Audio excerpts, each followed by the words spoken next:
海龟交易法是一套著名的系统化交易方法，最初由商品交易员 Richard Dennis 和 William Eckhart 在1983年创立，用以证明交易技巧可以通过一个简单的规则系统被教授给普通人，而不仅仅是依赖天生的交易才能。海龟交易系统并不限定于特定的商品或市场，它可以应用于股票、加密货币、期货和外汇等各种市场。现在，我们就设定一些参数，让 Stocktiny AI 帮我们生成程序，对微软 MSFT 进行回测计算。设定参数如下：头寸规模，使用每次加仓 20%。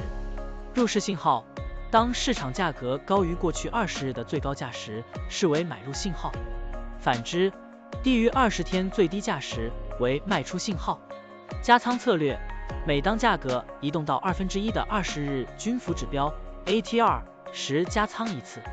运行时间从2023年1月1日到2024年5月10日。交易手续费设定为 0.10%。好了，按照上面的设定，视频下方就是持仓的情况，蓝色为股票仓位，黄色为现金仓位。累计交易31次，期末持仓价值112956.07元，盈利 12.96%。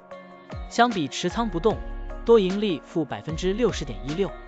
如果你希望使用更长期的信号，可以把参数修改为跟踪55天最高价突破时建仓，其他参数也按照55天周期来设置，这样就可以得到新的回测结果。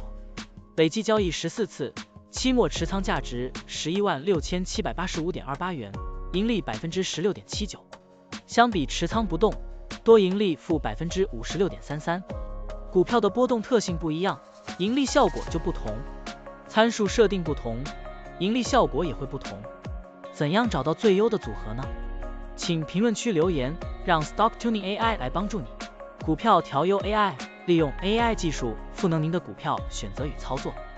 本站内容不构成对任何人的投资建议，您应当基于自己的独立判断做出决策。扫描二维码获取文字稿，欢迎点赞、评论、转发。